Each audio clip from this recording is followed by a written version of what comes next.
ಬಂದನ್ನು ಘೋಷಣೆ ಮಾಡಿ ಯಾವ ರೀತಿ ಒಂದು ಯುವಕರಿಂದ ಹಿಡಿದು ಯುವತಿಯರಿಂದ ಹಿಡಿದು ಸಾರ್ವಜನಿಕರು ಎಲ್ಲರೂ ಕೂಡ ಇವತ್ತಿನ ಅಂತ್ಯ ಸಂಸ್ಕಾರದಲ್ಲಿ ಪಾಲ್ಗೊಂಡಿದ್ದಾರೆ. ಅವರ ಆಕ್ರೋಶವನ್ನು ವ್ಯಕ್ತಪಡಿಸ್ತಿದ್ದಾರೆ. ಅಂದರೆ ಯಾವ ರೀತಿ ಅಂತ ಅವರು ಹತಾಶೆ ಮನೋಭಾವನೆ ನಮ್ಮ ಪಾಕಿಸ್ತಾನ ಪ್ರಚೋದಿತ ಉಗ್ರಗಾಮಿ ನಡೆದಿದೆ ಅನ್ನೋಕ್ಕೆ ಇದೊಂದು ಉದಾಹರಣೆ. ಹಾಗಾಗಿ ಸಂದರ್ಭ ಇಷ್ಟು ಮಾತ್ರ ಹೇಳ್ತೀನಿ, ಇಂಥ ಸಂದರ್ಭದಲ್ಲಿ ಜಾತಿ ಧರ್ಮ ಎಲ್ಲದೂ ಕೂಡ ಮೀರಿ ನಾವು ಭಾರತೀಯರು ಅಂತೇಳಿ ಒಟ್ಟಾಗಿ ಒಂದಾಗಿದ್ದಾಗ ಮಾತ್ರ ಈ ರೀತಿಯಂಥ ಘಟನೆಯನ್ನು ಮರುಕಳಿಸೋ ರೀತಿಯಲ್ಲಿ ನಾವು ಗಮನವನ್ನು ಕೊಡಲಿಕ್ಕೆ ಸಾಧ್ಯ ಆಗುತ್ತೆ. ಮತ್ತು ಕಂಡಂಥ ಸ್ವಾತಂತ್ರ್ಯ ನಂತರ ಅಂತ ಹೆಮ್ಮೆ ಕಂಡಂಥ ಪ್ರಧಾನಮಂತ್ರಿಗಳು ಯಾವ ರೀತಿಯಂಥ ತೀರ್ಮಾನಗಳು ತೆಗೆದುಕೊಂಡಿದ್ದಾರೆ. ನಮ್ಮ ದೇಶದ ನೀರನ್ನು ಕುಡಿದು ನಮಗೆ ವಿಷ ಕಕ್ಕುವಂಥ ಈ ಪಾಕಕ್ಕೆ ಸರಿ ಆಗಾಮ ಹಾಕುವಂಥ ಪ್ರಯತ್ನ ಅದೇ ರೀತಿ ಮುಚ್ಚುವಂಥ ಕೆಲಸ ಈಗಾಗಲೇ ಆಗಿದೆ. ಈ ರೀತಿ ಸದೃಢವಾದಂಥ ಒಂದು ಡಿಸಿಷನ್ ಅಂತ ತೆಗೆದುಕೊಳ್ತಾರೆ. ಆದಷ್ಟು ಬೇಗ ಬುದ್ಧಿನೂ ಕೂಡ ಕಲಿಸ್ತಾರೆ. ಸರ್ ಈಗ ಟಾರ್ಗೆಟ್ ಮಾಡಿ ಹೊಡೆದಿದ್ದಾರಲ್ಲ ಸರ್, ಈಗ ಸೊ ಆ ಕುರಿತಾಗಿ ಹೇಳಿದ್ರೆ ಎಲ್ಲಿಗೆ ಬಂತು ಪರಿಸ್ಥಿತಿ ಅಂತ? ಅದೇ ಪ್ರವಾಸಿಗರ ಮೇಲೆ ಹಲ್ಲೆ ಮಾಡುವಂಥ ಒಂದು ಪ್ರಯತ್ನವನ್ನು ಮಾಡಿದ್ದಾರೆ. ಇದು ಒಂಥರ ಹೇಡಿ ತರದ ಒಂದು ಪ್ರಯತ್ನ. ಇದು ಸೈನಿಕರ ಕೈಲಿ ಆಯುಧಗಳಿರುತ್ತೆ, ಅವ್ರ ಜೊತೆ ಹೋರಾಟ ಮಾಡಲಿ. ಅದ್ಬಿಟ್ಟು ಪಾಪ ಏನೂ ಇಲ್ಲದಂಥ ಪ್ರವಾಸಿಗರ ಮೇಲೆ ಈ ಥರ ಮಾಡಿರೋದು ಇಡೀ ದೇಶ ಖಂಡಿಸ್ತಾ ಇದೆ. ಮತ್ತು ಗೌರವಾನ್ವಿತ ಪ್ರಧಾನಮಂತ್ರಿಗಳು ಈಗಾಗಲೇ ಘೋಷಣೆ ಮಾಡಿದ್ದಾರೆ, ಸರಿಯಾದ ರೀತಿಯ ಬೆಲೆ ತೆತ್ತಬೇಕಾಗಂತ ಹೇಳಿದ್ದಾರೆ. ಸರ್ ಈಗ ಕೇಂದ್ರ ಸರ್ಕಾರ ನಿಲುವು ಯಾವ ರೀತಿ ಇರುತ್ತೆ ಸರ್ ಮುಂದೆ ಈ ವಿಚಾರದಲ್ಲಿ? ಈಗಾಗಲೇ ವ್ಯಕ್ತಪಡಿಸಿದ್ದಾರೆ. ಯಾವ ರೀತಿ ಗೌರವಾನ್ವಿತ ಪ್ರಧಾನಮಂತ್ರಿಗಳು ತನ್ನ ಪ್ರವಾಸವನ್ನು ಅಂತಾರಾಷ್ಟ್ರೀಯ ಪ್ರವಾಸವನ್ನು ಬಿಟ್ಟು ನೇರವಾಗಿ ಬಂದು ಒಂದು ಐತಿಹಾಸಿಕವಾದಂಥ ಯಾವ ರೀತಿಯಂಥ ನಿಲುವುಗಳನ್ನು ನಿನ್ನೆ ತೆಗೆದುಕೊಂಡಿದ್ದಾರೆ, ಇದೆಲ್ಲದೂ ಕೂಡ ಗಮನಿಸ್ತಾ ಇದ್ದೀವಿ.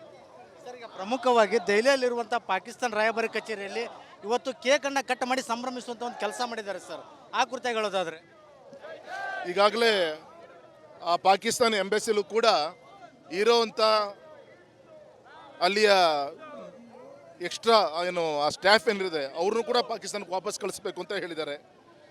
ಈಗಾಗಲೇ 1960 ಇಂಡಸ್ ವಾಟರ್ ವ್ಯಾಲಿ ವಿಚಾರದಲ್ಲಿ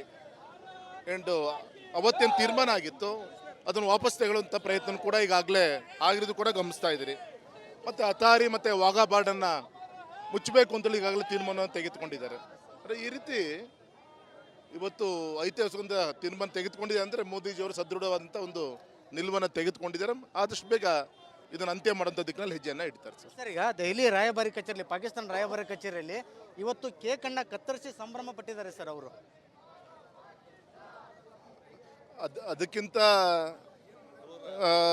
ಕ್ರೂರ ಮತ್ತು ಸಾಕ್ಷಿ ಏನೋ ಹೇಳ್ತಾರಲ್ಲ, ನಮ್ಮ ಇದಕ್ಕೆ ಸಾಕ್ಷಿ ಇಲ್ಲ, ಈ ಟೆರರಿಸ್ಟ್ ಆ್ಯಕ್ಟಿವಿಟೀಸ್ಗೆ ನಮ್ಮದೇನು ಇದರಲ್ಲಿಲ್ಲ ಅಂತ ಪದೇ ಪದೇ ಏನು ಹೇಳ್ತಾ ಇರ್ತಾರೆ. ಅದಕ್ಕೆ ಪೂರಕವಂತ ಸಾಕ್ಷಿ ಇದಕ್ಕಿಂತ ಇನ್ನೇನು ಬೇಕು? ಸಿಹಿ ಚಿಂದು ಸಂಭ್ರಮ ವ್ಯಕ್ತಪಡಿಸ್ತಾರೆ ಅಂದರೆ ಇವ್ರು ನಾಲಾಯಕ್ಗಳು ಇವರೆಲ್ಲರೂ. ಸರ್ ಈಗ ಭದ್ರತಾ ವೈಫಲ್ಯ ಅಂತೇಳಿ ನೀವು ವಿಪಕ್ಷದ ನಾಯಕರು ಆರೋಪ ಮಾಡ್ತಾರಲ್ಲ ಸರ್, ಆ ಕುರಿತಾಗಿ ಹೇಳೋದಾದ್ರೆ? ಒಂದು ಅತ್ಯಂತ ನೋವಿನ ಸಂಗತಿ, ಗೌರವಾನ್ವಿತ ನಮ್ಮ ಸಂಸತ್ ಸದಸ್ಯರಂತ ಪ್ರಿಯಾಂಕಾ ವಾದ್ರಾ ಅವರ ರಾಬರ್ಟ್ ವಾದ್ರಾ ಒಂದು ಹೇಳಿಕೆ ಕೊಟ್ಟಿದ್ದಾರೆ. ಈ ಘಟನೆಗೆ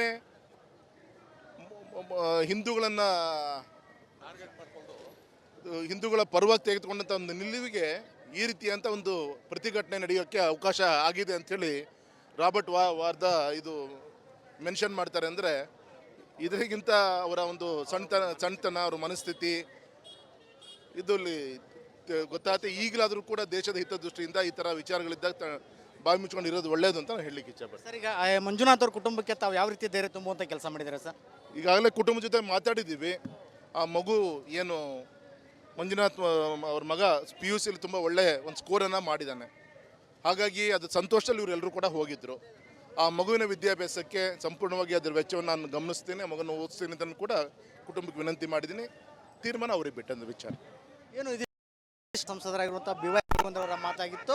ಏನು ಸಾಕಷ್ಟು ವಿಪಕ್ಷಗಳು ಸಹ ಏನು ಈ ಸಂದರ್ಭದಲ್ಲಿ ಬಾಯಿ ಮುಚ್ಚಿಕೊಂಡು ಕುದಿರಬೇಕು, ಕೇಂದ್ರ ಸರ್ಕಾರದ ನಿಲುವಿಗೆ ಸ್ಪಂದನೆ ಮಾಡಬೇಕು, ಅದರ ಜೊತೆಗೆ ಮೃತ ಮಂಜುನಾಥ್ ಅವರ ಮಗನ ವಿದ್ಯಾಭ್ಯಾಸದ ಏನು ಜವಾಬ್ದಾರಿ ತಗೊಳ್ತೀನೋ ಒಂದು ಭರವಸೆನ ಅವರಿಗೆ ಅವ್ರ ಕುಟುಂಬಕ್ಕೆ ನೀಡಿದ್ದೇನೆ. ಮುಂದೆ ಅವ್ರು ಯಾವ ರೀತಿ ತೀರ್ಮಾನ ತೆಗೆದುಕೊಳ್ತಾರೆ ಅನ್ನೋದನ್ನು ನಾನು ಸಹ ಕಾದು ನೋಡಿದ್ದೇನೆ ಅಂತೇನು ರಾಘವೇಂದ್ರ ಅವರು ಸಂಸದ ರಾಘವೇಂದ್ರ ಅವರು ಹೇಳಿರುವಂಥದ್ದು. ಕ್ಯಾಮ್ರಾ ಪರ್ಸನ್ ಶಿವರಾಜ್ ಜೊತೆ ವಿಠಲ್ ಕೆರವಾಡ, ರಿಪಬ್ಲಿಕ್ ಕನ್ನಡ, ಶಿವಮೊಗ್ಗ.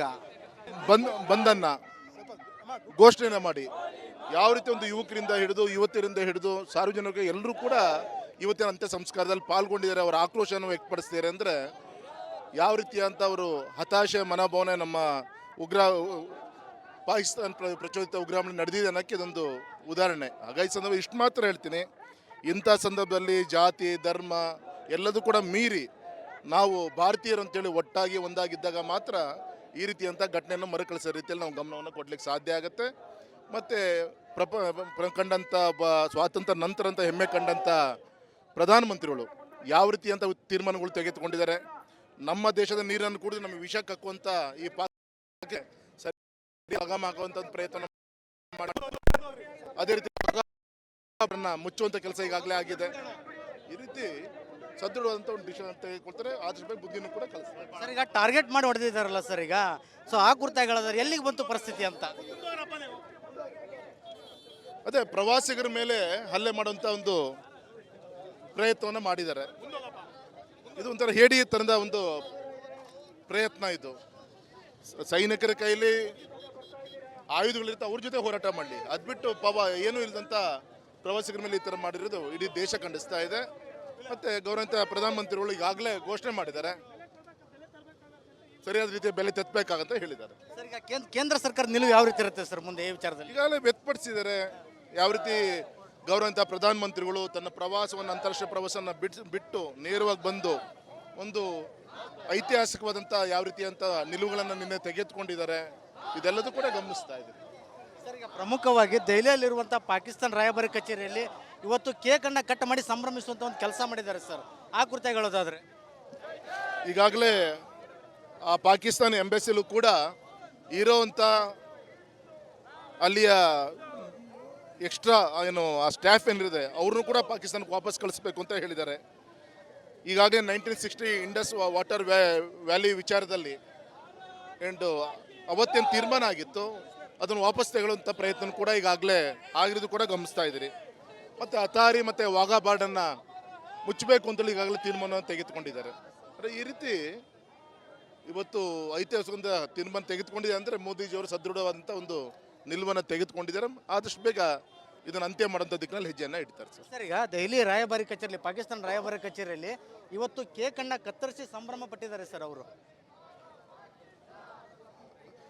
ಅದಕ್ಕಿಂತ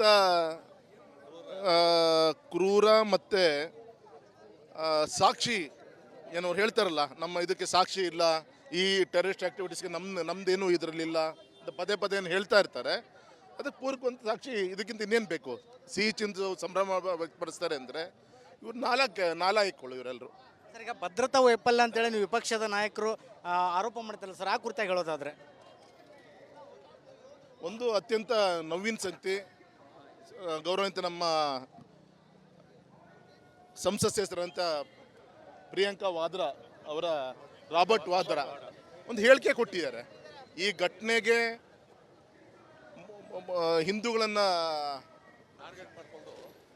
ಹಿಂದೂಗಳ ಪರವಾಗಿ ತೆಗೆದುಕೊಂಡಂಥ ಒಂದು ನಿಲುವಿಗೆ ಈ ರೀತಿಯಂಥ ಒಂದು ಪ್ರತಿಭಟನೆ ನಡೆಯೋಕ್ಕೆ ಅವಕಾಶ ಆಗಿದೆ ಅಂಥೇಳಿ ರಾಬರ್ಟ್ ವಾದ್ರಾ ಇದು ಮೆನ್ಷನ್ ಮಾಡ್ತಾರೆ. ಅಂದರೆ ಇದರಿಗಿಂತ ಅವರ ಒಂದು ಸಣ್ಣತನ ಅವರ ಮನಸ್ಥಿತಿ ಇದರಲ್ಲಿ ಗೊತ್ತಾಗುತ್ತೆ. ಈಗಲಾದರೂ ಕೂಡ ದೇಶದ ಹಿತದೃಷ್ಟಿಯಿಂದ ಈ ಥರ ವಿಚಾರಗಳಿದ್ದಾಗ ಬಾಯಿ ಮುಚ್ಕೊಂಡು ಇರೋದು ಒಳ್ಳೆಯದು ಅಂತ ನಾನು ಹೇಳಲಿಕ್ಕೆ ಇಚ್ಛೆಪಡ್ತೀನಿ. ಸರ್ ಈಗ ಮಂಜುನಾಥ್ ಅವ್ರ ಕುಟುಂಬಕ್ಕೆ ತಾವು ಯಾವ ರೀತಿ ಧೈರ್ಯ ತುಂಬುವಂಥ ಕೆಲಸ ಮಾಡಿದ್ದಾರೆ ಸರ್?